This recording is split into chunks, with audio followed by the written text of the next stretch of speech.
seja bem-vinda. Ieda, bem-vinda. Margarida, bem-vinda.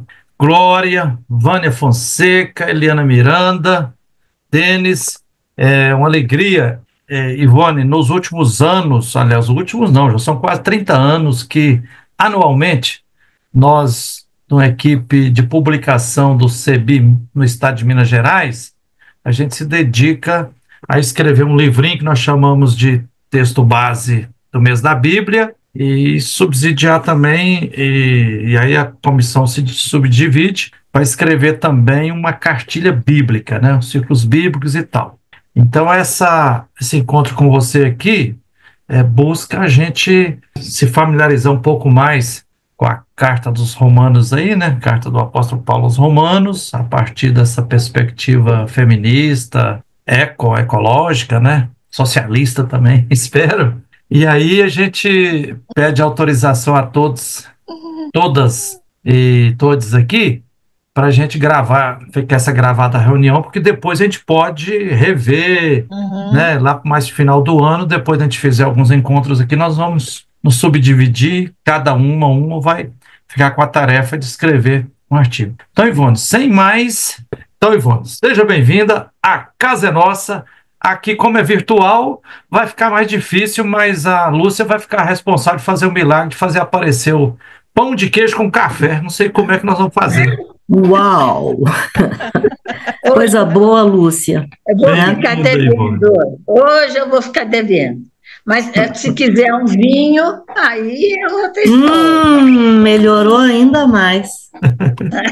Maravilha. Então, obrigada, Gilvanda, Denis, Lúcia, e nas pessoas de vocês, cumprimento também as demais da comissão de vocês aí do CEBI de Minas Gerais. E com isso eu também digo que estive muito tempo, né, assessorando CEBI em todos os níveis, nacionais, regionais e locais, porque nós estamos num tempo em que a gente percebe que ficou meio fragilizada e é preciso a gente retomar com muita força e garra enquanto ainda podemos, né? Então esse é o meu propósito para os próximos tempos. Vocês veem, as minhas estantes já não estão mais aí, porque os livros já foram empacotados. Então, tenho aqui uma Bíblia em português, outra em grego, e no mais, vamos com a memória mesmo, né? E algum texto formulado. O que eu pretendo fazer, então, agora aqui com vocês é dar uma passada mesmo no capítulo 8 de Romanos. Tá bom? O título ficou grande, assim, chicão, né? Ecofeminismo, Romanos 8, mas no final a gente entra no ecofeminismo, mas eu pretendo mesmo dar uma analisada no próprio texto de Romanos. Então eu passo a fazer a apresentação do texto. Ótima proposta, Ivone. Pode ser. Tá? Então, eu ouvi a apresentação da Elza Tames, que esteve com vocês da última vez, né? E vocês devem conhecer o texto da tese dela, Contra Toda Condenação, no espanhol, já que o Denis está voltando das línguas espanholas, chama Contra Toda Condena, e ela trabalha, então, a carta do apóstolo Paulo em forma da sua tese. E tem me orientado bastante, eu me baseei também bastante no estudo dela e de Louise Schotroff, que foi a minha tutora de doutorado na Alemanha, de 85, 86 a 90. Então é isso, o texto, como eu o percebo, né, o texto e a fé do apóstolo Paulo, de acordo com Romanos 8, podem ajudar a resistir e lutar contra a apatia, resignação e fatalidade, tão comuns em situações de sofrimento e desinformação, pelas quais nós estamos passando. Romanos 8 pode orientar e abrir perspectivas de como perseverar, ter atitudes propositivas e criativas diante das injustiças e destruições pessoais, ecológicas e globais. Isso implica também resgatar a ternura em meio aos sofrimentos, pois é exatamente ali que ela se faz necessária como fonte reconstrutora de vida. Mas como construir esperança e perseverança? Onde encontrar forças para lutar contra injustiças e sofrimentos? Como não fazer o jogo do poder tornando-se pessoa conivente ou omissa em relação às injustiças e corrupções, pecado e crime? Estas também eram algumas perguntas que motivavam discussões no tempo do apóstolo Paulo, e elas norteavam a busca por uma vida em dignidade como resposta ao amor de Deus. Toda a situação de injustiça, sofrimento, corrupção e dor, bem como a descoberta da possibilidade de viver de forma justa e digna, estão presentes nas reflexões e formulações de Paulo sobre a justificação por fé. Paulo não desconhecia nem desprezava a situação de miséria, exploração e destruição que o povo e toda a criação de Deus sofriam. Pelo contrário, ele buscava compreensão e a atuação para um bem viver de toda a criação. Sabemos que Paulo viajou e viveu em várias cidades importantes do Império Romano e sabia que Roma era o centro do poder e ele queria ir para lá. Ali então, sabemos também, em Roma, é produzido aquilo que a gente chama de paz e segurança da Pax Romana, paz e segurança que servem aos interesses do império e que devem ser espalhadas em todos os lugares como ideologia dos opressores. Em Roma, se concentrava a administração e toda a riqueza vinda de todas as partes do império. Ali também estava presente e representada toda a pobreza do império. Pessoas prisioneiras de guerra, pessoas escravas, artesãs empobrecidas, miseráveis e doentes de toda espécie, que também faziam parte das comunidades cristãs na periferia da antiga Roma, em Trastevere. Para contrabalançar com o peso da corrupção do império e seus agentes, como sendo uma das causas do sofrimento da criação de Deus, Paulo joga todos os argumentos a favor da justiça de Deus, que consiste em juízo e misericórdia. A temática da justiça de Deus perpassa toda esta sua carta. No que consiste, afinal, a justiça de Deus? Na sua reflexão e argumentação, Paulo busca incluir no povo de Deus também quem não tem o privilégio da Torá. Ele quer fortalecer a esperança numa vida nova, mais justa, para todas as pessoas, graças àquele que ressuscita os mortos e que cria a vida a partir do caos. Romanos 4:7. O objetivo da justiça de Deus é transformar todas as pessoas em novas criaturas em Cristo, as quais, transformadas, praticam a justiça num mundo onde ninguém é capaz de praticá-la por sua própria força e vontade, nem por força da lei. Essas pessoas são justificadas pela fé. A argumentação da justificação pela fé afirma que o Evangelho é poder dinâmico de Deus para a salvação de todas as pessoas, porque nele se revela a justiça de Deus, no Evangelho. Essa justiça tem poder transformador. Pessoas oprimidas e opressoras podem tornar-se pessoas irmãs, que, orientadas pela lógica do Espírito, fazem justiça para transformar o seu mundo injusto que elas mesmas ajudaram a criar.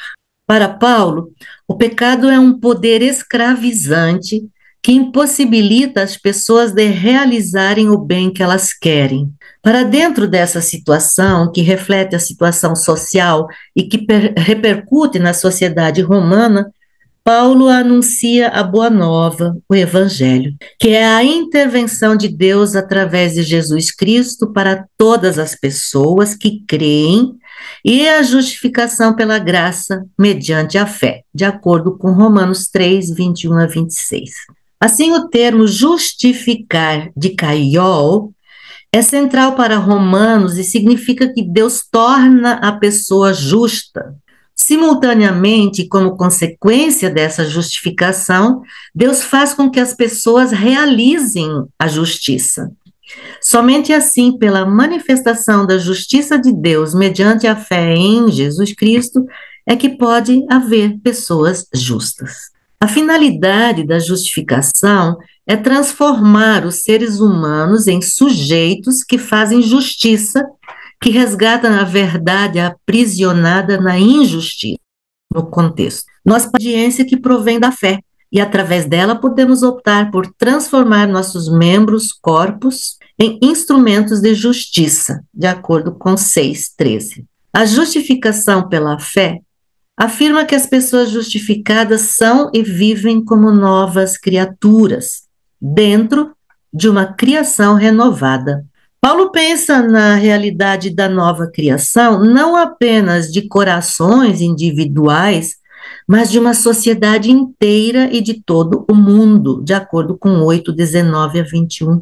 Esta é uma boa nova, principalmente para as pessoas empobrecidas e para o meio ambiente maltratado, que sofrem as consequências da injustiça, da exploração e da ganância. Romanos 8, que termina o primeiro bloco da carta, apresenta um resumo de tudo que Paulo elaborou nos capítulos anteriores. O objetivo é fortalecer a fé e a esperança de quem sofre a condenação dentro do império, a escravidão e a dominação no Império Romano. A partir da justificação pela fé, Paulo afirma que não há condenação. Essa afirmação baseia-se em 2 argumentos: a fé em Deus.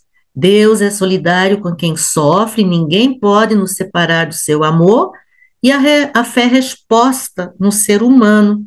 Seremos vencedores e vencedoras pela graça do amor de Deus, de acordo com 8:37. Assim, ao serem justificados, homem e mulher recobram a força e a autoridade de recriar o mundo, porque o espírito humano e o espírito de Deus testemunham que ele e ela são filho e filha de Deus. 8:15. Essa força é o poder dinâmico e libertador de quem reproduz a imagem do Filho, de acordo com 8:29. A corrupção e a condenação impostas pelo poder do império são desconstruídas para quem optou viver pela fé e na lógica do reino de Deus.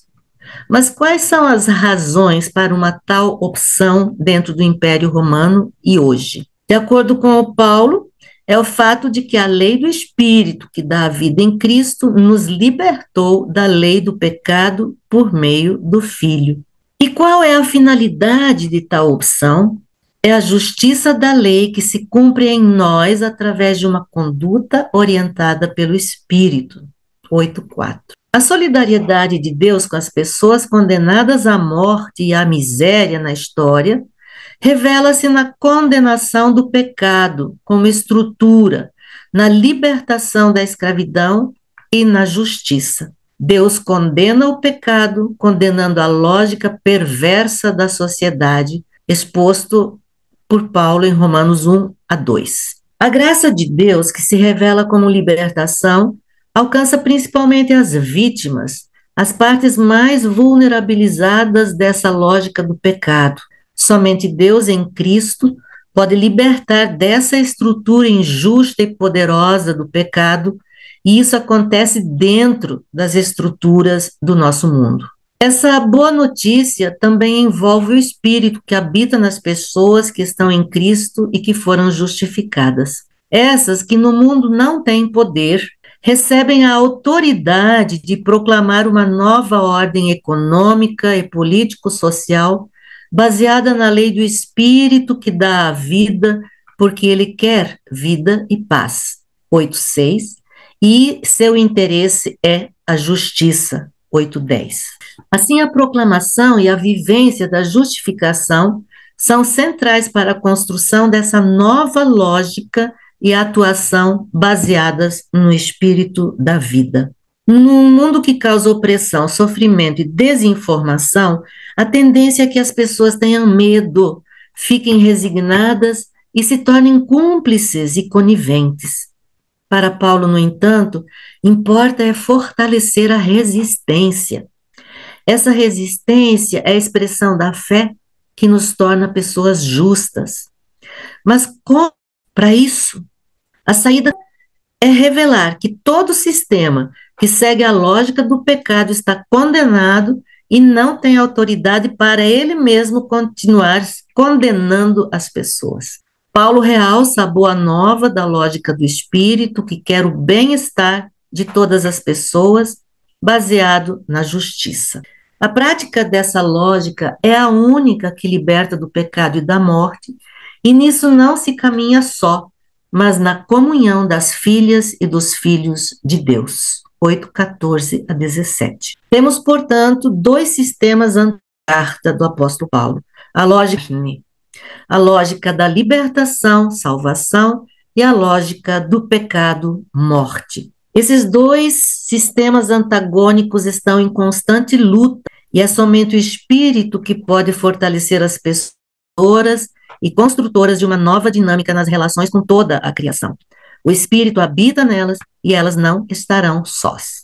Justificadas, as pessoas têm toda a autoridade para criar nova história, não mais sendo escravas do pecado, mas servas da justiça. Quando as pessoas acolhem o dom da justiça de Deus, a divindade forma parte delas para que elas atuem segundo a lógica do Espírito. Por isso, Paulo insiste na filiação divina e na herança. Somos co-herdeiras e co-herdeiros de Cristo, mas ninguém pode se gloriar disso, pois exatamente isso é obra apenas de Deus. O resultado dessa lógica é que quem vive em Cristo não pode dominar seu irmão e sua irmã.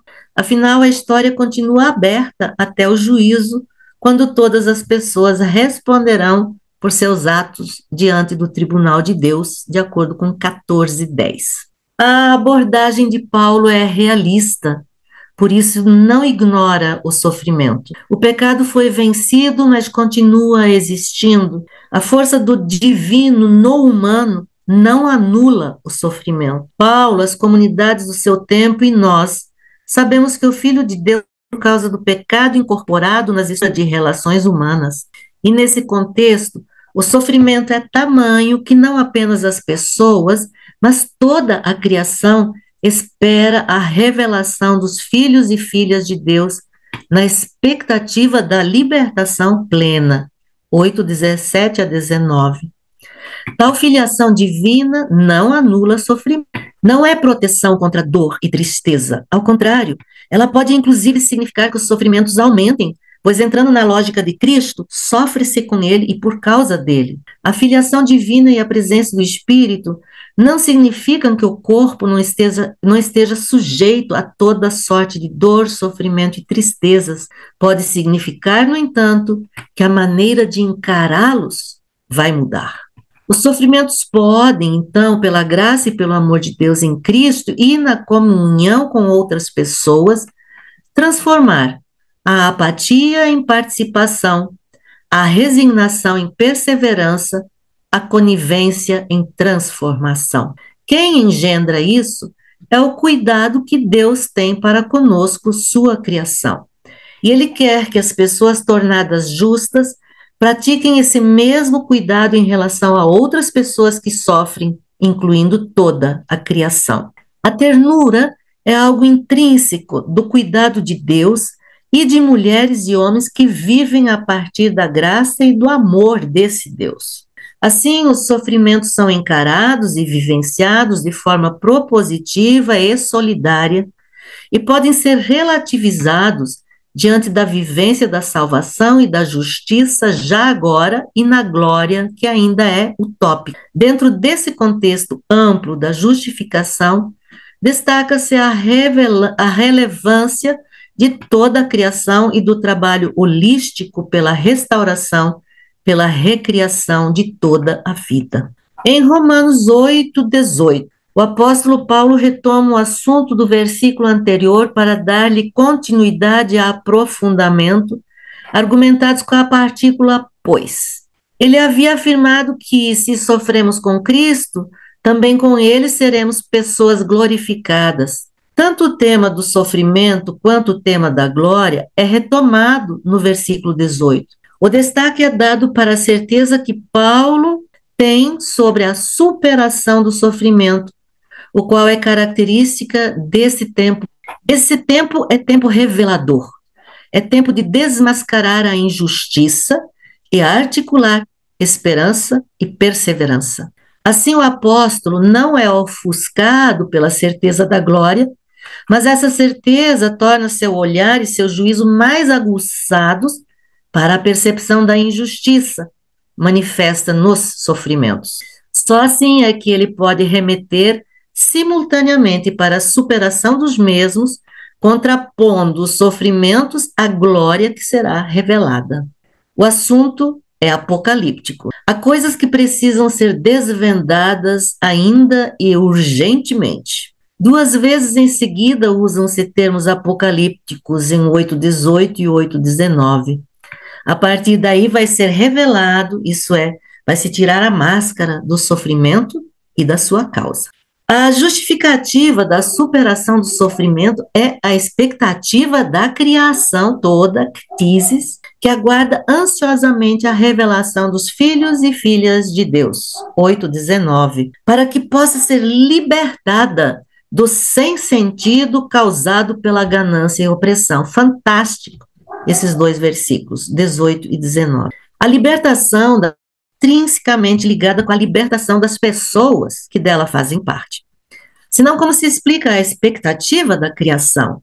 Romanos 8:20 dá a resposta.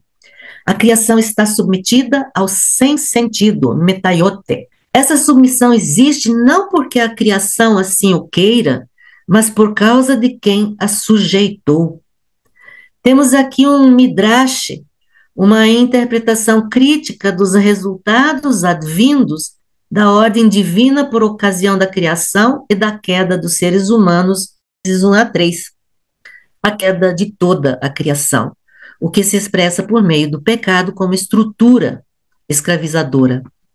O desencantamento da criação já é interpretado assim no judaísmo contemporâneo de Paulo. O sem sentido, a futilidade da criação, portanto, é consequência do pecado. A criação perdeu seus encantos e a relação para com ela passa a ser de exploração, fadiga e indiferença.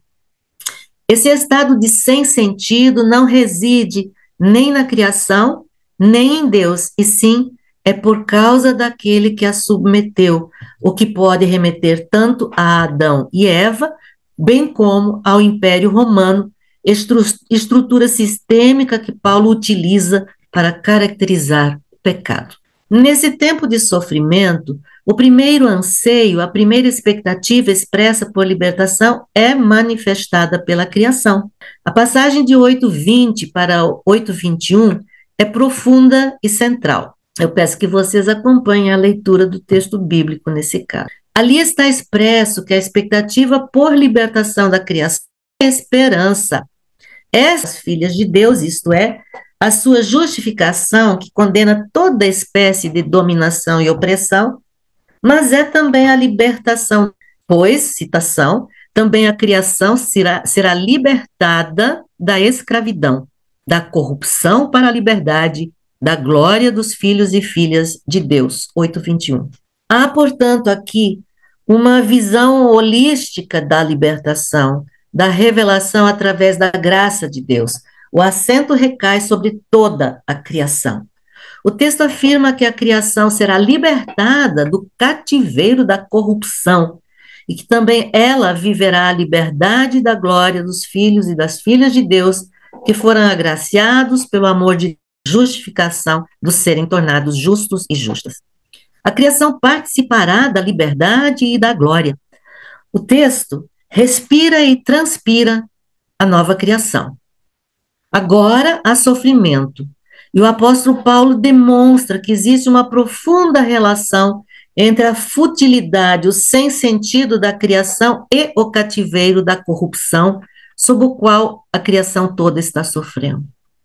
Diante disso, a libertação terá de ser integral, de toda a criação.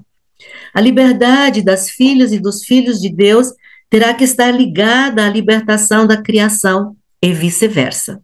Caso contrário, o caos continua a reinar, expresso nos sofrimentos. O anseio por libertação e a certeza dela estão argumentados em 8:22. Cito: pois sabemos que toda a criação geme conjuntamente e conjuntamente tem dores de parto até agora. Os termos que aqui aparecem têm uma força de expressão e concretude tão grandes que nos fazem vibrar junto com a criação. Eles expressam e visualizam o corpo da criação em trabalho de parto. Os termos aqui usados, zistenatsu, gritar conjuntamente, e zinoidino, conjuntamente, ter dores de posição clara de todo o processo ansiosamente em vista do novo que está para chegar. Não se trata, portanto, de qualquer gemido. As versões bíblicas feitas, as traduções são péssimas, quando traduzem esses termos no sentido de geme, suporta angústias até agora, o Almeida, porque não coloca os termos em relação com o trabalho de parto, com o novo que está às portas e que arranca gritos nesse esforço. O texto de Paulo é belo porque trabalha o conjunto da criação. Aos gemidos das dores de parto da criação juntam-se também os gemidos de parto das pessoas que têm as primícias do Espírito, 8:23. Ninguém fica de fora nesse processo. No sofrimento e na esperança, junta-se todo ser vivente e se faz corpo com a divindade. Assim como na hora do parto, mãe e filho lutam juntos pela vida, da mesma maneira, criação, humanidade e espírito estão lutando juntos pela vida. Traduções parecidas com gememos em nosso íntimo, Almeida, são equivocadas porque não consideram o parto como elemento revelador da glória e da revelação de Deus. E isso tem a ver com a negação da sexualidade, muito comum entre exegetas e teólogos. E o texto do apóstolo segue: nosso grito é igualmente um grito de parto, stenatsu. O termo enheotois, normalmente traduzido por em nosso íntimo, significa, na verdade, por causa de nós mesmos, em nosso meio. Portanto, os gritos de parto são exteriorizados e acontecem em nós mesmos, em nosso corpo. Porque também nós gememos, gritamos. Porque também temos a ardente expectativa da filiação divina, que significa redenção, salvação de nossos corpos. Esses termos gregos que traduzimos como libertação, escravidão, cativeiro, salvação, redenção, remetem para o contexto romano da escravidão. Interessante é o fato de Paulo usar um termo eminentemente econômico-político para falar da salvação de nossos corpos. Apolítrosis, redenção, salvação, é termo técnico usado para designar a compra da liberdade de uma pessoa escrava dentro do Império Romano. É, portanto, libertação adquirida por preço que alguém paga. É alforria. O texto de Paulo, então, afirma que também nós gritamos em dores de parto na ansiosa expectativa da filiação divina, que significa a libertação dos nossos corpos, 8:23. Portanto, os corpos de toda a criação estão sendo submetidos à corrupção, à injustiça, aos sofrimentos. A libertação através da revelação da filiação divina é o parto necessário. Essa libertação não é fácil nem barata. Ela ocorre e se fundamenta na salvação já ocorrida através da esperança que se apresenta em Cristo Jesus, 8:24. Em perspectiva hermenêutica, pode-se pensar até que o Gólgota representa os gritos de parto e o túmulo vazio representa a concretização do parto. Nova história, nova criação, portanto, já está iniciada. É olhando para trás, então, que se afirma a certeza da libertação, de acordo com Paulo. A história de fé constrói a esperança. É uma esperança que remete para frente. Essa esperança é perseverança, hipomoné, que dá o fôlego longo, contínuo e despreocupado. A criação, inclusive nós, estamos gritando em dores de parto diante da corrupção, diante da exploração, diante de tanto sofrimento. Pois o novo está para nascer. Esta é a promessa. Nós participamos da construção, da gestação deste novo. Teologicamente, é Cristo que arduamente conquista nossa redenção, libertação, mas nós devemos viver esse processo em nossos próprios corpos. Nós participamos desse processo, vivendo como pessoas justificadas que realizam o projeto de justiça e de cuidado de Deus. Também esse é o nosso grito de parto. Na imagem de parto que esse texto transpira, transparece a esperança da vida, da nova criação, isenta de corrupção, de escravidão, futilidade e sem sentido. Esta é a imagem da esperança viva, que nos faz trabalhar, faz ter forças, porque sabemos que vale a pena, porque já sentimos e vivenciamos a novidade de vida. E trabalhando, esteja pairando nesse momento sobre as dores de parto.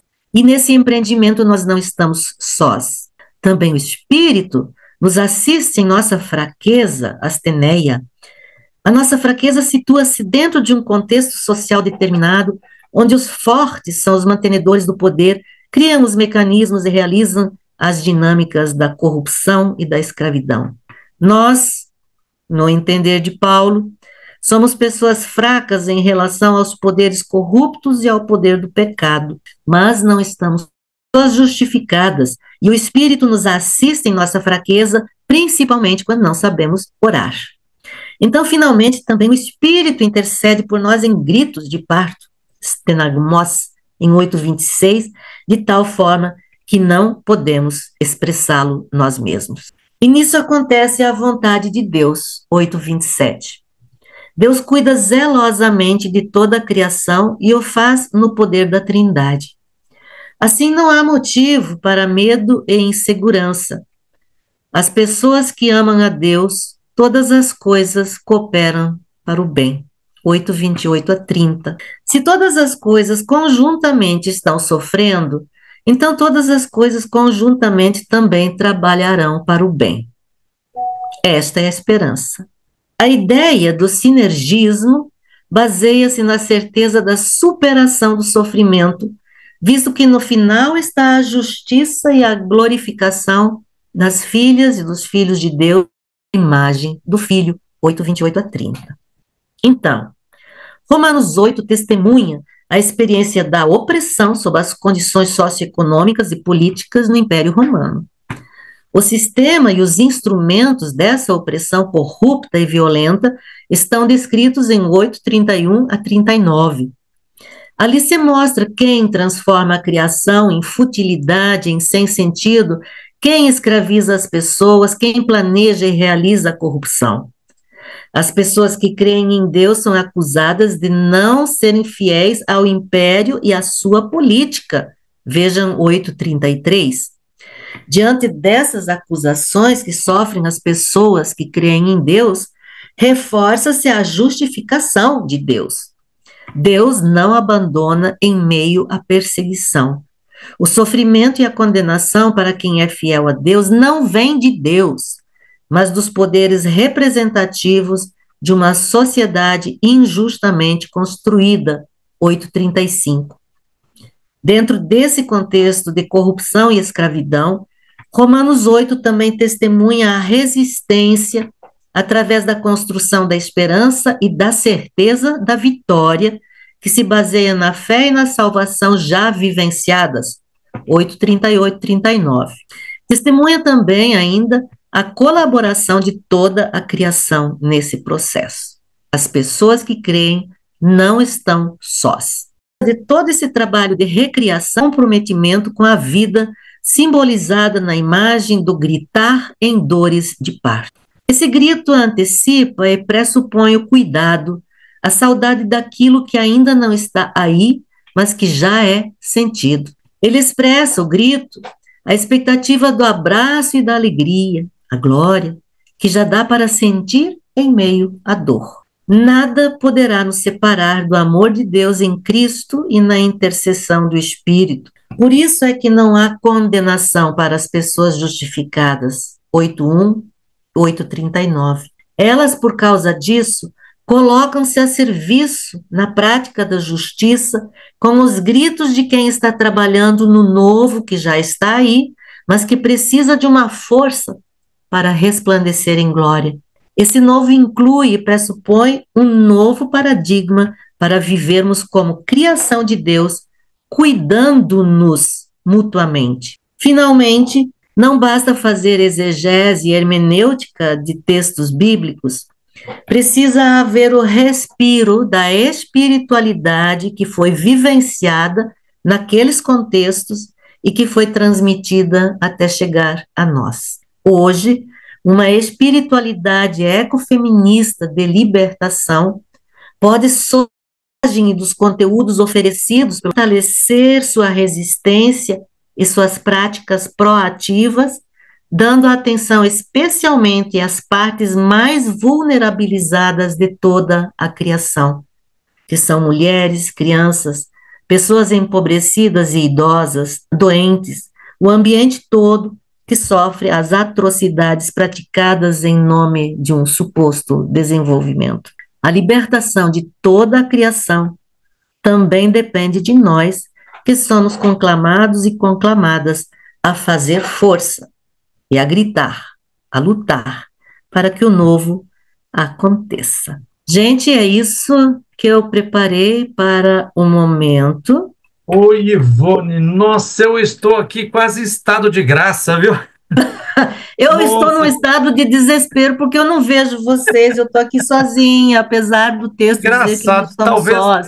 Tenta mexer em alguma configuração aí, porque Vixe, Maria. talvez se você vai lá naquele embaixo lá onde telecom... não tem, só aparece zoom na minha tela. Clica em algum lugar aí que deve aparecer as pessoas aí. Não aparece. A tela inteira, né? Eu cliquei em suporte. Antes de eu dizer aqui o que você provocou em mim, eu devo perguntar, né? Lúcia, já quer começar com você? Eu vou ser direto aqui. Liga o seu microfone, por favor, Lúcia. Suma, apoiar, alimentando, conectando, agente virtual. Eu continuo sem ver vocês, mas eu escuto vocês, tá? Está me ouvindo? Estou te ouvindo. Tá me Lúcia, ouvindo, pode falar, João? beleza. Então, pena que eu não consegui anotar tanto. É gravado. Esse outro olhar que você coloca para essa questão da dor do parto, sabe? Que a gente pensa na dor do parto só na dor. Quando você ressalta a alegria, sabe? Quem já sentiu isso? Né, Giovanda? Sim. Quem já sentiu isso? É uma outra perspectiva interessante, viu? Muito, muito interessante, que eu gostei demais. Então, muda a leitura que a gente faz, assim, a gente vai lendo, né? Então, essa reflexão que você fez sobre a herança, foi o que eu gostei mais, porque eu não gosto muito da expressão filhos adotivos. Eu não sou filha adotiva, eu sou filha. Onde tem essa tradução, ela é de qual Bíblia? Da pastoral. Ah, olha só. No versículo, no 8:15, no 8:15, não, 15 não, 8:15, porque vocês não receberam um espírito de escravos, mas de novo estarem no medo, mas receberam um espírito de filhos adotivos. Cruzes, não tem nada disso. Olha aqui, ó, vou ler para você. Jerusalém também está, filhos adotivos. Clamamos.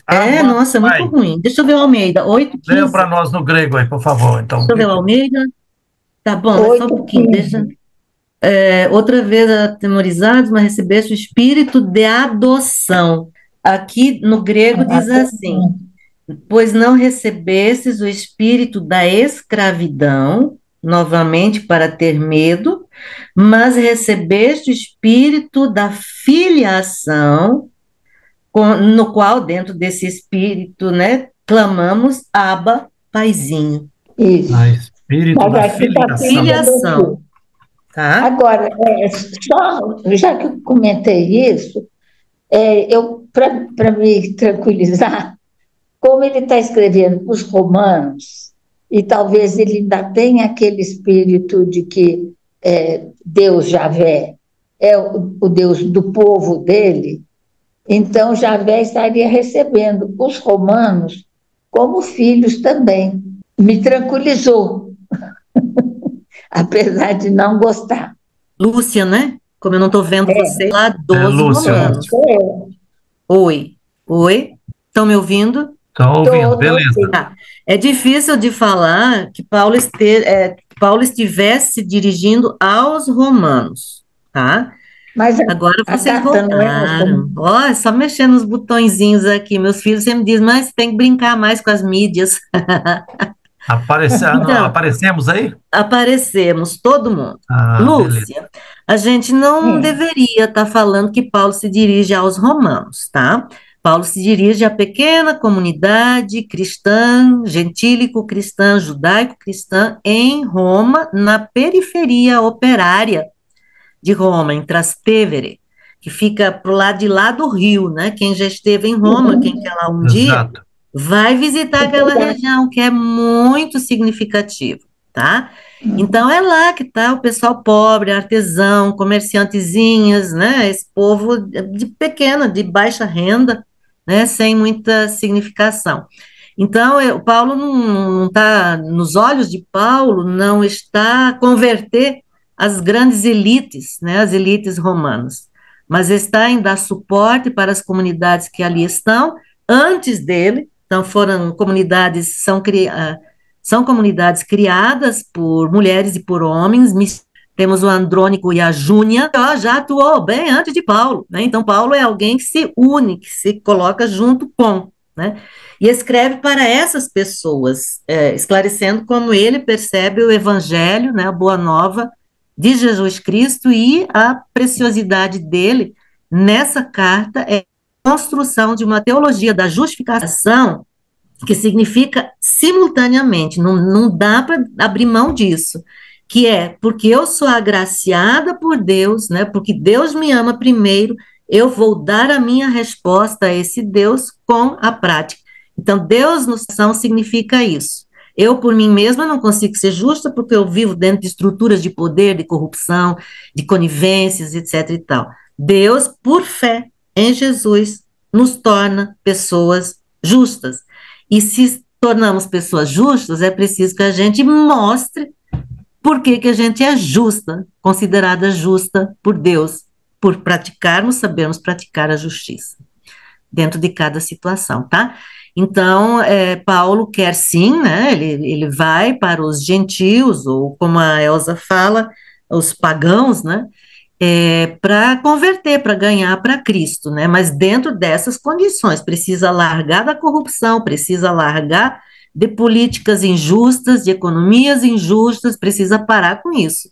Quem é justificado, portanto, justo diante de Deus, não pode dominar, não pode oprimir outra pessoa, outro elo da criação. Tá bom, Lúcia? Obrigado. Beleza, Ivone. Valeu. Tá beleza, Lúcia? Podemos rodar a palavra? Pode sim, obrigada. Tá, ok. Muito obrigado, Ivone, Lúcia. Olha, eu esqueci de falar no início, se for fácil aí, quem quiser usar a palavra, levanta a mãozinha aí, né, ou escreva no chat aqui, e também, como o Denis e eu somos bendito fruto entre as mulheres aqui, as feministas, né, que maravilha. Então, Ivone, eu tenho que ter cuidado, eu não posso jamais ser o primeiro a falar, tem que ser o último a falar. Vou arriscar aqui agora, então, passar a palavra para a Vânia Fonseca, outra feminista. Pode ser, Vânia? Quer comentar alguma coisa, fazer alguma pergunta para nossa querida Ivone? As perguntas são muitas. Boa noite, primeiramente, né? As perguntas são muitas, Vânia, provocações. Vânia, tem como você ligar a sua câmera? Há um detalhe. Desculpa, liguei. Quem for falar, liguei. Porque nós estamos gravando, e aí, estando com a câmera aberta, aí fica a imagem da pessoa. Com você, Vânia, bem. Primeiramente, agradecendo a Ivone por nos trazer essa riqueza, né? E em pouco tempo, quanta provocação e quanto desafio para nós que vamos tentar elaborar alguma coisa diante dessa carta aos Romanos, né? Então, perguntas são muitas, mas eu gostei de vários pontos que você, Ivone, citou, e que são temas centrais hoje na nossa ecologia integral, né? Ou a saúde integral também, que aqui pode entrar tudo isso, né? E então é firme essa construção.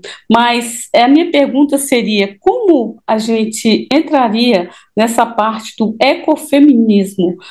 Porque, diante dessa perspectiva de provocações que você nos deixou, eu, sinceramente, vejo várias possibilidades, mas eu queria que você, assim, nos conduzisse a um olhar que diretamente vai ligar a carta romana às nossas vidas.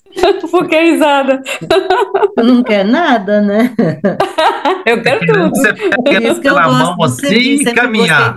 Não, eu sempre gostei de seguir porque é o processo em construção, né? Não é aqui, eu É, apresentei o tema, o estudo, agora a gente conversa, né? Então, vocês, não sei se não sabem, mas podem saber, tem muito material também online, material muito bom, tem um artigo muito bom da, esqueço o primeiro nome dela, mas Candioto, sobre ecofeminismo, de 2012, se não me engano. E ali ela apresenta o ecofeminismo como um movimento libertador, socioeconômico, político, tá? E ela destaca três tendências. Então, o ecofeminismo, como também teologia feminista, como fundamentalismos, etc., etc., etc., não são uníssonos, né? Nós temos várias tendências dentro de cada movimento, também no movimento sem terra, sem teto, né? Então, são movimentos que têm perspectivas e visões não tão iguais, não homogêneas, né? Mas discordam disso, concordam com aquele outro, agem de formas diferenciadas. O ecofeminismo também é assim, ele se origina a partir das filosofias e movimentos feministas. Na América Latina, ele, a partir da teologia da libertação, da teologia feminista, ecofeministas, então, vão aprofundar as reflexões feministas libertadoras. E, para mim, tem dois perigos nessa leitura que a gente pode fazer do Romanos 8. Um é de forma fundamentalista, e aí não tem nada a ver conosco, e nem de espiritualidade ecofeminista. Tá? Então, você lê fundamentalismo, pega-se traduções aí que não deixam nem visibilizar essa questão corporal, né? A criação como um corpo, como um conjunto todo, fazendo força, como em dores de parto. Quer dizer, usa-se ali uma imagem concreta da vida de milhares de mulheres no Império Romano, e que Lutero também conhecia, e a maioria dessas mulheres que engravidavam, elas morriam, sabia? Então, gritar em dores de parto não é brincadeira, não, e não era muito menos no tempo de Paulo. Então, Paulo utiliza de uma imagem que traz em si esperança, mas também perigo de morte, né? Porque a maior causa de morte de mulheres jovens, né, na antiguidade era gestação, parto e pós-parto. Então, essas são as principais causas de morte. E Paulo utiliza essa imagem de uma forma positiva, mas não solitária, não se trata só de mulheres. E por isso que é uma imagem, é uma simbólica de esperança, né? Porque não são só, aqui no texto, não são só mulheres que vão gritar em dores de parto, é a criação como um todo, é o espírito, e somos nós que tem as primícias do espírito, né? Então, é um trabalho conjunto e esperançoso, tá? Então, isso aqui ignora essas terminologias importantes, como também são as terminologias, né, os termos utilizados pelo apóstolo para descrever o que é o pecado, para descrever o que é a corrupção com a qual sofre toda a criação. Ele utiliza termos do contexto político, socioeconômico do Império Romano. Portanto, ele conhece aquela realidade e, usando esses termos e essa realidade do Império Romano, opondo essa realidade à perspectiva da esperança, ele está combatendo essas estruturas e essas forças dentro do Império Romano. Ele está dizendo, ó, com Deus não é assim. A justiça de Deus não é igual à justiça de vocês aí, não, né? Então, nós temos, numa linguagem muito bem elaborada, simbolicamente, com muito sentido, essa perspectiva da oposição ao Império Romano, aqui em Romanos 8. Então, primeiro perigo é a gente não observar esses termos que Paulo utiliza de forma muito específica, certo? Para, primeiro, questionar, criticar, denunciar e contrapor ao Império Romano como estrutura escravizadora, que serve também como um dos elementos com que Paulo articula o conceito do pecado. É como a escravidão como estrutura no Império Romano.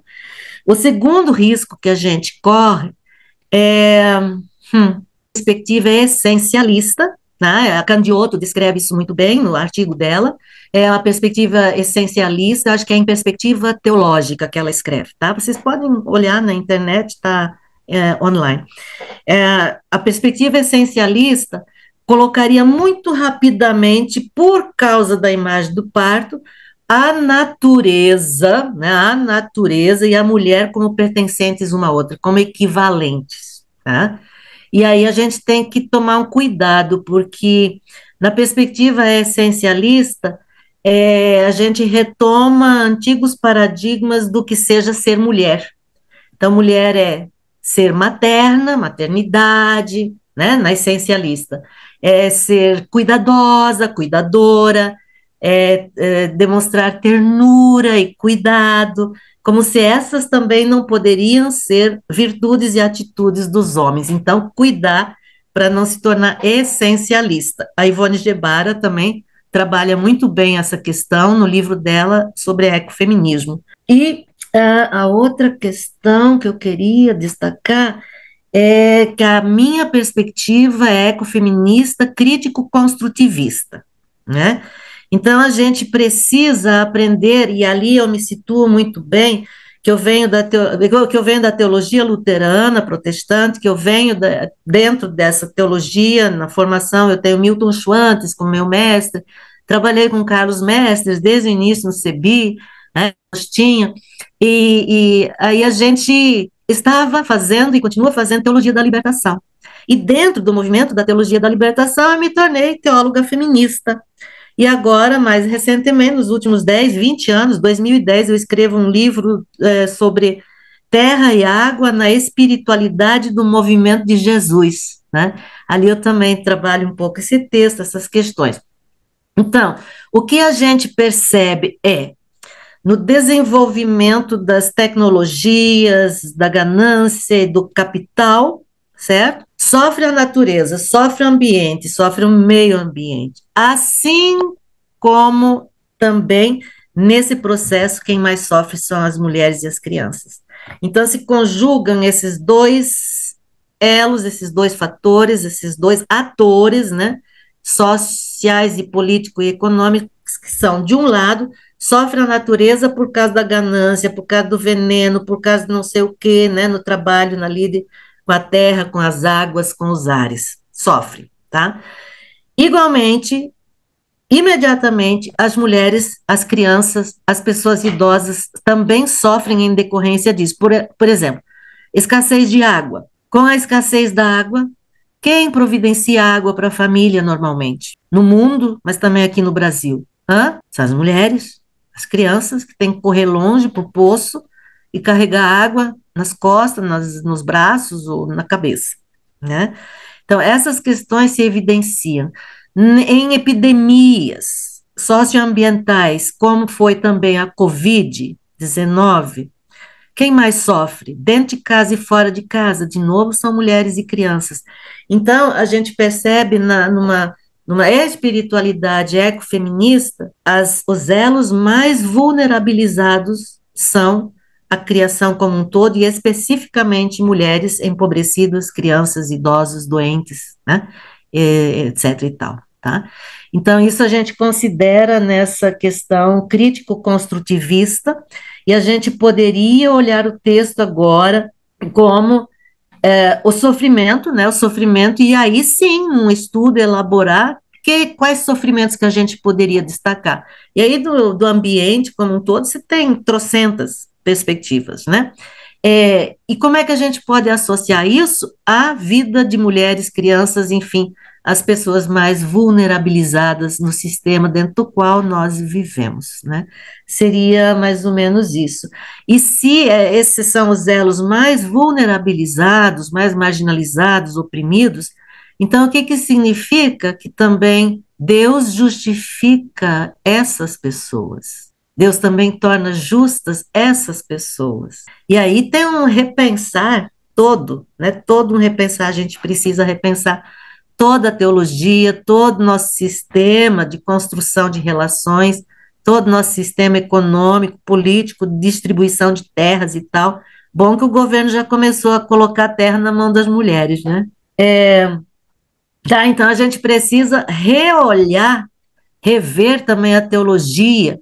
Não adianta só falar de teologia da justificação. Uau, que coisa fantástica! E Romanos trata disso como nenhum outro escrito, né?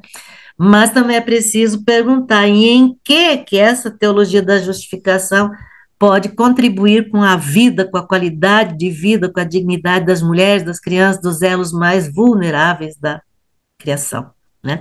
Então, essas são perguntas que a gente tem que fazer de forma nova aos textos e à história de sua interpretação. Tá? Porque nem todo mundo é igual, nem todo mundo pode ser justificado, tornado justo de igual forma. O rico é o rico, o pobre é o pobre, a mulher é a mulher, né? E negros são negros, e etc e tal. Então, é preciso olhar também global, mas individualmente, para a questão de como Deus justifica quem, né? Como é que a pessoa rica, que é justificada por Deus, deve continuar ou começar a agir de forma libertada, né? Eu sou uma pessoa liberta, eu sou uma pessoa batizada, e agora como é que eu vou viver em novidade de vida? Como é que eu posso ser nova criatura? Então, essas são questões fundamentais com as quais o ecofeminismo se ocupa, tá? E deve se ocupar. E a espiritualidade que advém de um texto como esse, né, de a gente contar com a solidariedade entre, né, a comunhão entre as pessoas que creem em Jesus Cristo, né? Essa é uma questão profunda da espiritualidade. A comunhão e a solidariedade entre todos os elos da criação. Tá? Como podemos atuar nisso? Aí cada contexto específico vai ter que sentar, conversar, decidir e fazer.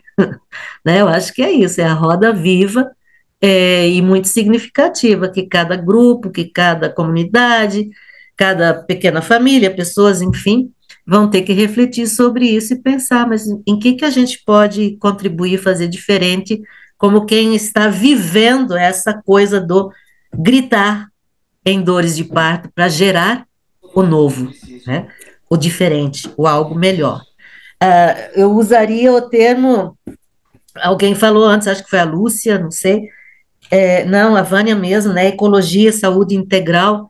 A gente está usando agora o termo de origem indígena, né? De algumas famílias indígenas, que é o bem viver, né? Sim. Inclusive, nós temos um livro publicado pelo CIMI, na editora Sinodal, O Bem Viver de Toda a Criação. A partir de um encontro que a gente teve com várias famílias indígenas, né? E reflexões sociológicas, antropológicas e teológicas. E são trabalhos bonitos que a gente vai fazer. Sim, muito obrigada. Ok. E essa roda viva aí da humanização, principalmente, né? Muito obrigada, Ivone. Valeu. Valeu, Ivone. Vânia, que beleza. Então vamos girar a palavra. Ieda, se você estiver nos ouvindo, conseguir ligar seu microfone, se conseguir ligar a câmera, fica melhor ainda. A palavra é com você, Ieda. Bem-vinda. Não estamos te ouvindo, Ieda. Você está me ouvindo? Então, Ieda, se você estiver nos ouvindo, passa a mensagem no chat aí para a gente retomar a comunicação. Então, vamos girar a palavra. Margarida, quer comentar? Fazer alguma pergunta? Margarida, ligue o microfone e a câmera, por favor. Olá, eu estou me perguntando aqui no meu microcosmos, o que eu tenho que fazer nesse momento tão difícil.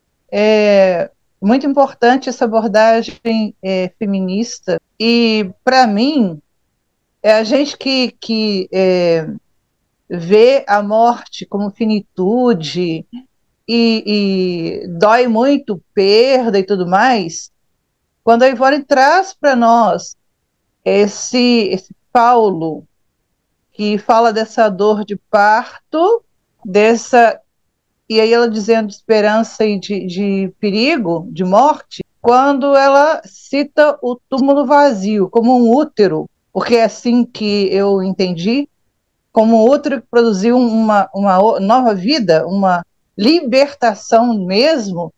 Eu acho que nós, mulheres, temos que ser esse útero cada vez mais. E para nós, que estamos numa sociedade patriarcal e sofremos muito, nos faz pensar muito no como, de que maneira, de que forma, que nós temos que continuar na busca dessa mesma libertação que o Paulo traz de maneira tão bonita no texto, embora com muita dor, mas com esperança, sim. Então, eu estou aqui me perguntando o tempo todo, me coçando, como? Ok, Margarida. Ivone. Muito obrigada. Margarida? Ou Sim, quer que eu fale primeiro para Ieda? Ieda, deixa eu te dar rapidinho uma palavra, tá? Tua pergunta, ela é pertinente devido ao texto em si, né, que fala do parto, a simbólica e a interpretação, ela pode comparar a Gólgota como refletindo como representação dos gritos, né, no trabalho de parto, e, portanto, o túmulo pode ser interpretado como o lugar de onde surge a vida nova, no caso, a ressurreição de Jesus. Agora, nós temos que cuidar quando tratarmos assim, como tão importante a questão do útero, né, de ver agora o túmulo como um útero. Eu sei que tem gente que faz isso, já é antiga essa abordagem, só temos que cuidar para não excluir, né? Para não excluir quem não tem útero. Também a linguagem que o apóstolo utiliza não é adequada para muitíssimas mulheres que não podem ter filhos e filhas, né? Quem é estéril, por exemplo. Então, a gente tem que cuidar muito com o uso dessas imagens. Eu gostaria de frisar isso com vocês. É uma imagem positiva, é uma imagem possível, é uma simbólica possível, mas a gente tem que ver que a gente não imponha, né, que a gente não universalize essa imagem como tendo de valer para todo mundo, tá bom? Então a gente deve tomar os cuidados quando utiliza de uma simbólica, dizer sim, como é que foi o uso disso lá em Paulo, o que era, por que era, etc e tal, e perguntar em que medida nós podemos reusar, né, fazer uso dessa imagem. Mas, mesmo que a gente não possa, dentro de novas situações, realidades e contextos, fazer uso daquela imagem, nós podemos reconstruir, por meio de uma imaginação criativa e criadora, outras formas de falar nessa mesma perspectiva. Tá? Eu só gostaria de dizer, não vamos excluir, porque excluídas nós fomos durante muito tempo e somos ainda, né? Okay. Obrigada, porque estava me incomodando. Muito obrigada. Gratidão, Margarida, Ivone. Ieda agora parece que entrou num outro ponto. Você consegue nos ouvir, Ieda? Se você conseguir, a palavra é com você. Se você conseguir ligar a câmera, melhor ainda. Ieda, por favor. Seu microfone, Ieda. Liga seu microfone, Ieda. A Margarida não queria falar? Ieda, continua sem microfone. Tem que ligar o seu microfone. Margarida, você queria falar mais? Margarida. Não. Eu estou aqui. A Ieda não está conseguindo ligar o microfone. Eu estou aqui pensando em ecologia integral, é isso que está aqui na minha cabeça. Mas não quero falar. Obrigada. Ivone, eu vou insistir na pergunta de advogado do diabo aqui, da acusação. Gostei demais da sua apresentação, da leitura contextualizada que você faz com fina sensibilidade, de uma espiritualidade libertadora, ecofeminista, né? Mas, assim, eu queria que talvez você lançasse mais algumas pistas, porque eu acho que a carta, não aos romanos, né, a comunidade periférica lá, comunidade cristã da periferia de Roma, é um prato predileto, assim, para interpretações intimistas, dualistas, essencialistas, né? Por exemplo, aqui, ó, e aí eu queria que, por exemplo, aqui que fala, eu fiquei o tempo todo, repete, me marcou muito assim, como é que repete muitas vezes a palavra criação, né? Qual é a palavra grega que está mesmo por trás dessa palavra e quais as diferenças e semelhanças que tem criação aqui em Romanos e com o que nós entendemos por criação hoje? Por exemplo, aqui, ó, quando fala assim, toda a criação geme em dores de parto até agora. E não somente ela, mas também nós. Então, assim, por esse versículo dá a entender que o ser humano está fora da criação. A criação se refere só os animais, os vegetais, ou é nessa perspectiva holística que nós também, incluiria nós também, né? Depois também, o espírito, essa questão que a vida pelo espírito gera vida, e os desejos egoístas aí, sinal de morte, mas tem vários fragmentos nos versículos aqui que dá a entender assim, um espírito fora do ser humano. Por exemplo, no versículo 26, se a tradução for boa, né? Do mesmo modo também, o espírito vem em auxílio da nossa fraqueza. Vem. Ó, então, vem de fora para dentro, vem de cima para baixo. O espírito intercede por nós, também no versículo 26, né? Uai, esse espírito está fora de mim, está fora de nós, está fora da comunidade, né? Depois do versículo 8, todas as coisas concorrem para o bem dos que amam a Deus. Essa frase aí depois foi, parece que muito assim, popularizada na boca de Santo Agostinho, né? Dizer que tudo concorre para o bem, inclusive o mal. Então, assim, dando uma ideia que, olha, então vamos seguir o caminho do meio, a conciliação de classes que, por exemplo, o presidente Lula está tentando tocar. Então, tudo concorre para o meio. Não é só sem terra, não, inclusive os latifundiários também, não é só a agroecologia, também o agronegócio. Como não cair nessas esparrelas?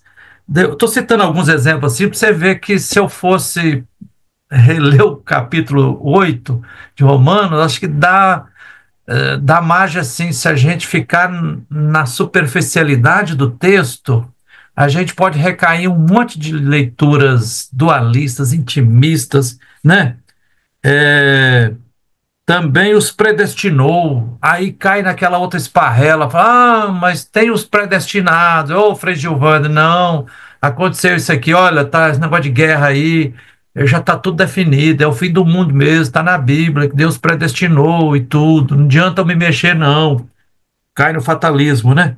Deus predestinou, repete no versículo 29, no versículo 30, e aos que chamou também os tornou justos. É Deus de fora que nos torna justos. Como é que é estranho, né?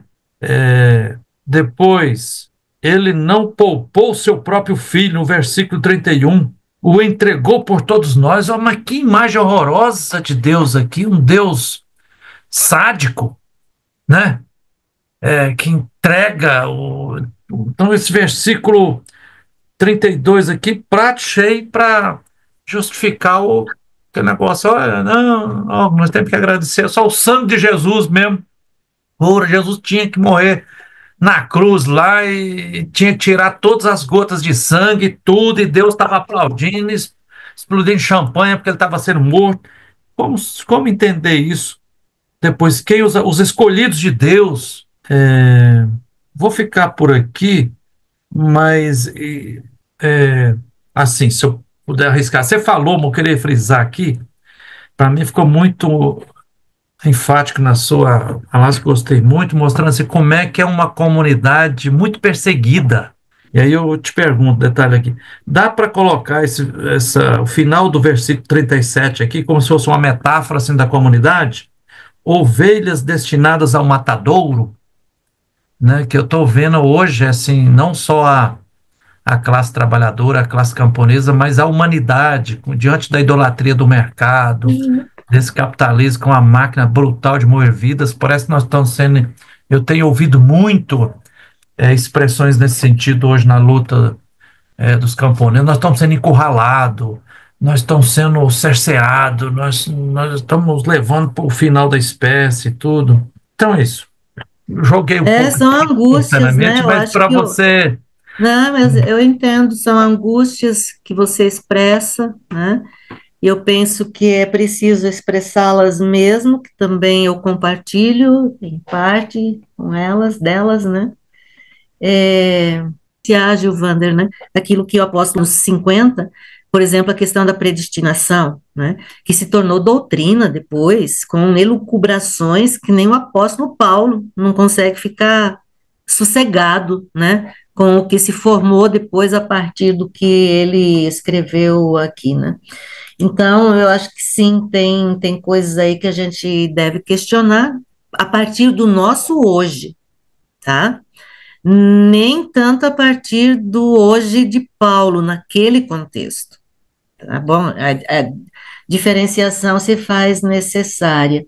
E quanto à questão do espírito, eu penso que ele se reporta ao espírito como uma pessoa da Trindade para ele já, né? Eu penso que é isso. O Paulo não considera que o espírito está em nós o tempo todo, mas ele está junto, ele se junta a nós. E como se diz, ele vem de onde? Vem, cai assim, não sei de onde, né? Não sei.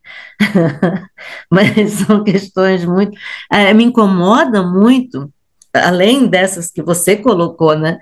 Mas me incomoda muito exatamente o versículo 23 lá, nós temos as primícias do Espírito. E depois, se eu quiser aprofundar as angústias de vocês, eu vou dizer que me incomoda também, muitas vezes, é a cristologia mesmo, né? E que salvas, justificadas são as pessoas que creem em Jesus, outras religiões, outras expressões de fé são colocadas de escanteio, né? São excluídas totalmente nas cartas do apóstolo Paulo e na nossa tradição e herança cristãs, né? Então, são novas perguntas que surgem a partir do nosso hoje, mas, sem dúvida, essas perguntas e questionamentos já existiam também na época, né? E aí entra a questão da circuncisão, precisa, não precisa, ter o sinal externo e visível ou não. Eu penso que o apóstolo Paulo, ele resolveu, solucionou, tentou responder da forma como ele conseguiu na época. E ele contribuiu bastante, sim, dentro do contexto. Por isso, o que a Elza dizia, nós precisamos historicizar sempre. Primeiro passo, ler o texto dentro do seu contexto. Buscar as expressões, buscar os termos. Quem não tem condições de decifrar grego, pede ajuda, tá? Eu já respondi aí no chat para você. É porque os termos que ele utiliza, eles desmascaram exatamente esse poder do Império Romano sobre as pessoas, como um poder de dominação, de escravização mesmo, né? E Paulo associa isso, eu concordo. A criação pois a criação está sujeita na esperança, porque sabemos há um tempo, e não somente ela, mas também nós. Né? O versículo 23 é o pivô do incômodo, né? E aí entra exatamente o pivô do incômodo para mim também, exatamente das primícias do Espírito, né? Igualmente gememos, gritamos, né? Por nós mesmos, aguardando a filiação, né? Ou a adoção de filhos e filhas, redenção do nosso corpo. São as limitações do texto né, do apóstolo Paulo, e de repente também as limitações da própria fé cristã, né, e da própria espiritualidade.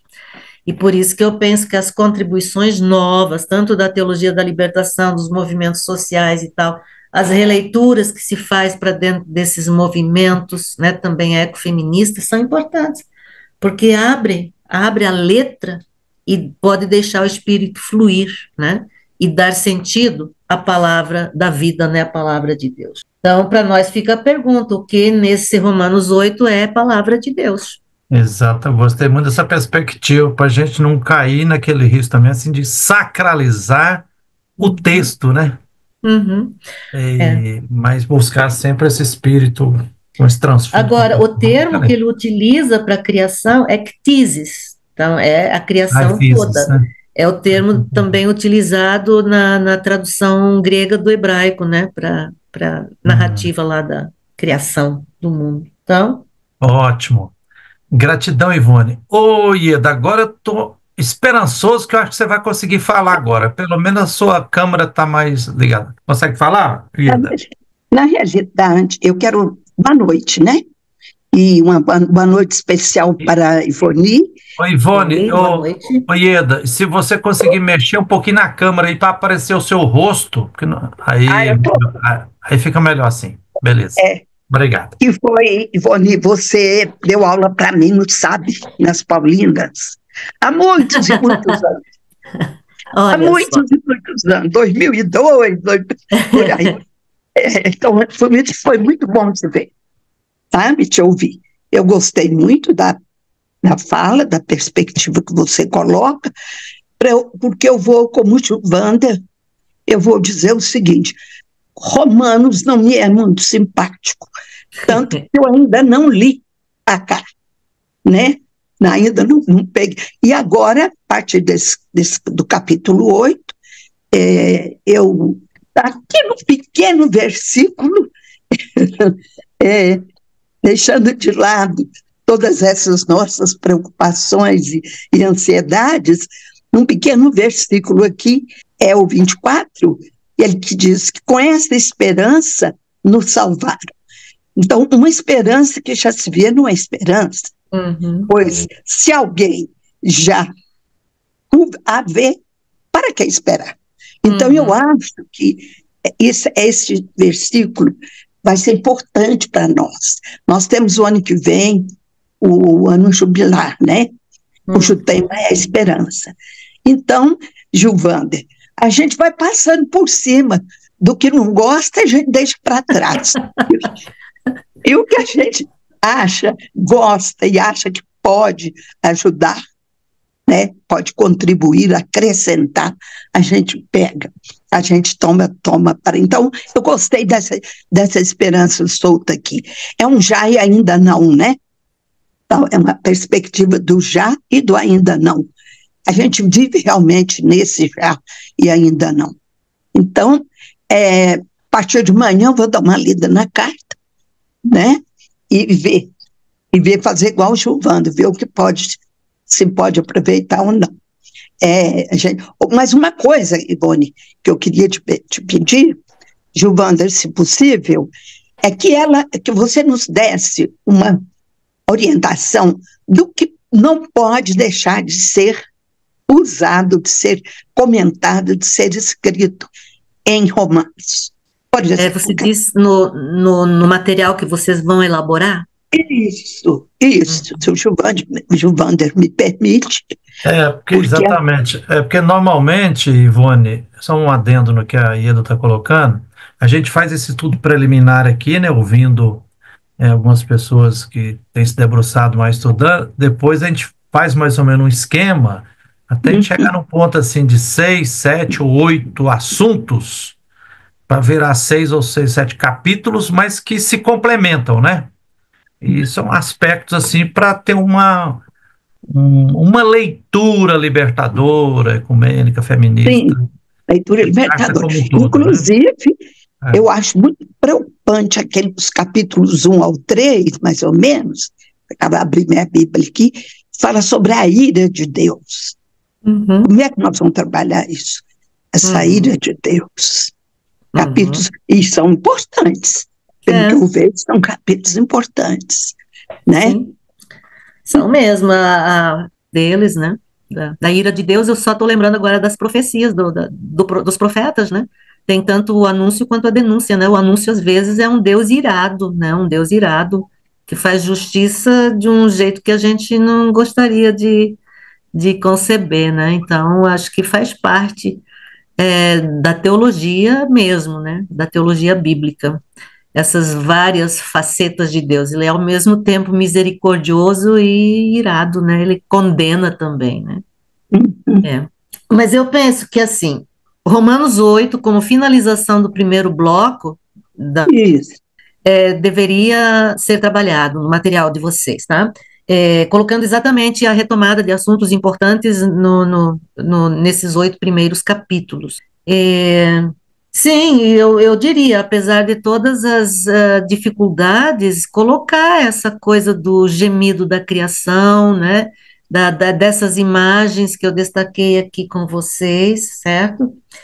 E em todo caso, eu penso que vocês têm a liberdade, enquanto dar também essas inquietações de vocês, para o povo refletir, né? Afinal, que pessoas cristãs nós somos, que Deus é esse nosso? Porque Deus tem também, assim como Jesus tem várias facetas, né? Ele foi violento, Jesus, né? Ele foi violento, ele expulsou os vendilhões, né? Enxutou um monte de coisas. Ele não ouviu a mulher cananeia, Ciro Fenícia, primeiro teve que ela implorar. Então, nós temos, assim, as várias facetas de Jesus e de Deus, e em algumas dessas a gente não gosta, mas isso não vai fazer com que o texto suma dali, né? Por isso que a gente usa o texto, sim, como, né, e dá destaque para algumas questões. Alguém perguntou acho que abordaram já a questão da homoafetividade, homossexualidade, que eu penso que são temas importantes para ser trabalhados também, temas quentes, né, temas, e Paulo é super contrário, né, dentro da tradição judaica, dentro da sua cultura judaica, né, sem chance mesmo. Então, eu diria assim, que numa outra perspectiva, até ecofeminista, a gente poderia dizer que essas pessoas homoafetivas, homossexuais, que Paulo rejeitou lá no início, elas podem estar junto aqui no conjunto da criação, gemendo em dores de parto, para que o novo possa... Isso aí já poderia ser uma luzinha, né? Luzinha.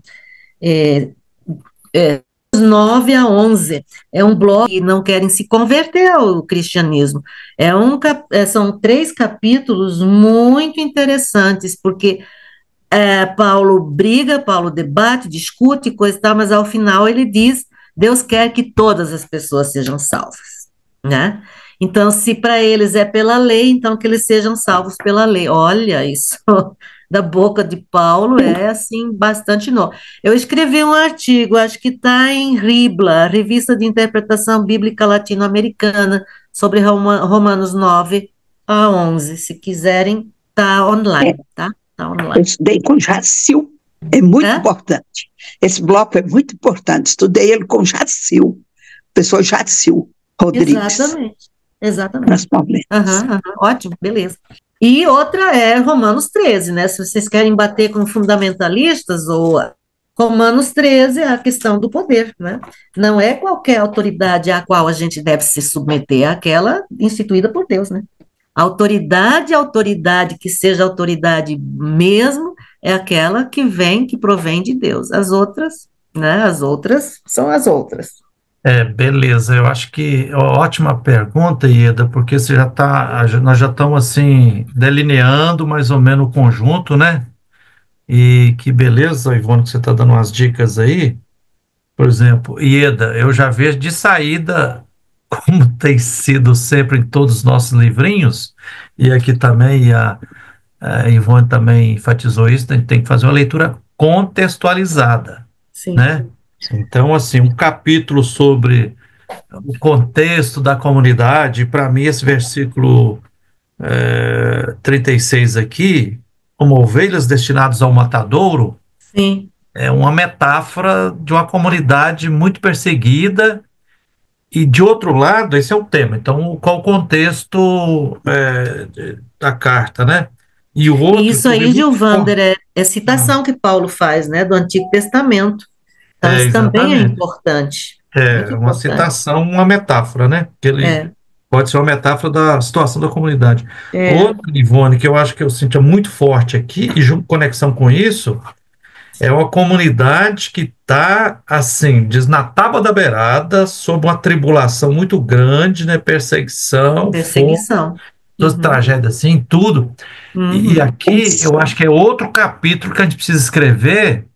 Inclusive, outro dia nós tivemos um encontro aqui sobre de assessores e assessoras da SEBS de Minas Gerais, e um dos assuntos que o assessor aqui, o padre aqui da Faculdade dos Jesuítas, falou: olha, nós não podemos ficar no saudosismo da SEBS de antigamente, não. Aí foi muita gente falando assim: olha, nós não estamos aguentando mais, não. Eu estou para jogar a toalha. Porque hoje grande parte dos militantes que eram da SEBS estão sendo expulsos das paróquias, é o padre chutando e tal. Então eu vejo um pouco esse contexto aqui. Ele fala assim: ó, quem poderá nos separar do amor de Cristo, né? Então, assim, uma ênfase muito grande em buscar uma espiritualidade, uma mística muito profunda, nesse contexto de profunda perseguição que nós estamos vivendo, inclusive a turma da libertação atualmente, né, Ivone? Certo. É uma boa perspectiva essa, sim. Eu acho que é muito forte isso, assim, eu me senti muito aqui nessa questão, ó, nada nos poderá separar do amor.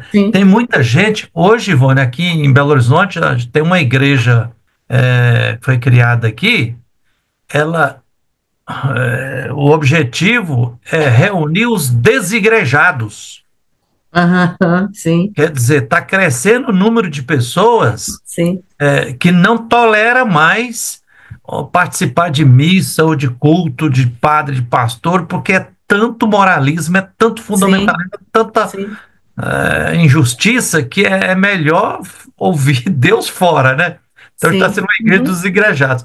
Aqui também eu estou sentindo que a comunidade lá da periferia de Roma estava nessa situação, essa Berlinda, assim, estava por um triz, fechou o pau da barraca e parar de resistir, né? E ele anima: ó, quem vai nos separar? Deus está do nosso lado. Esses 2 últimos versículos são fundamentais, né? Fundamentais.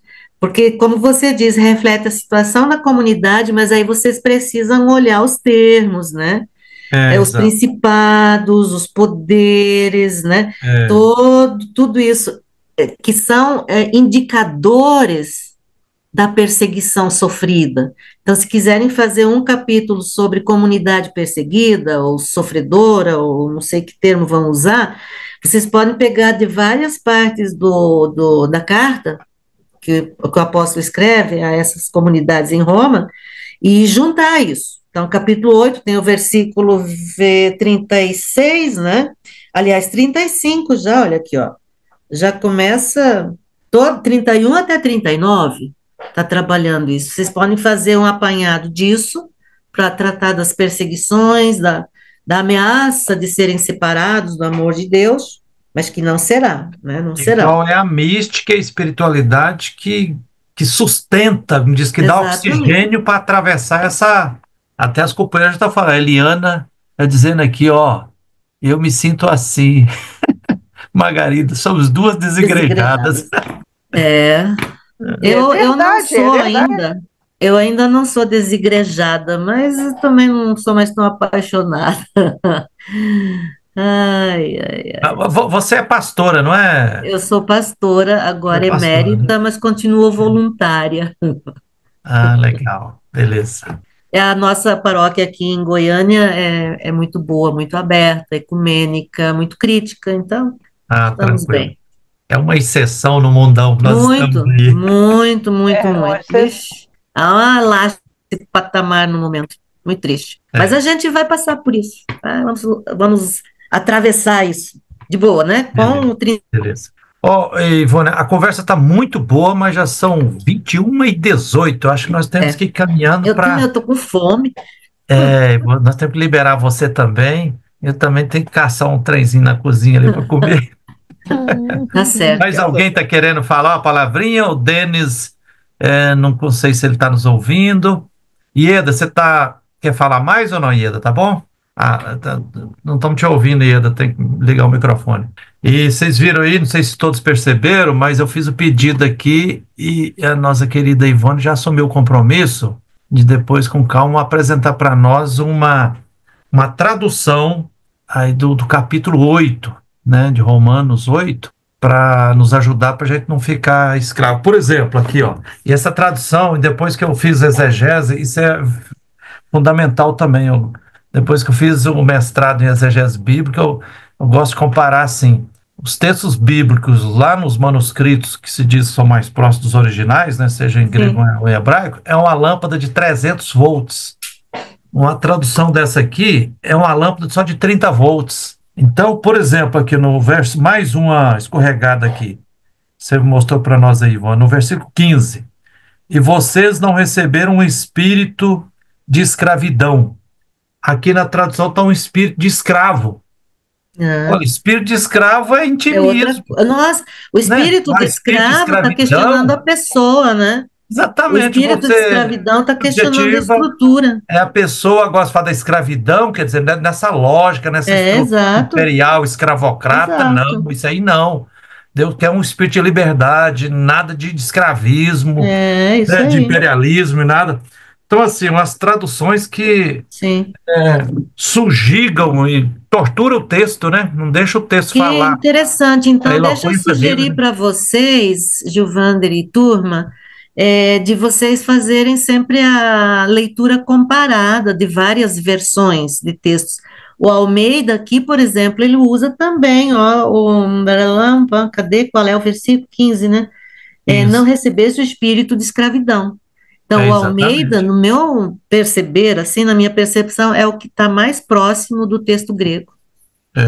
Então, a diferença abissal, o espírito de escravidão é uma coisa, espírito de escravo é... Não tem nada a ver. É isso aí. Beleza. Podemos ficar por aqui, então?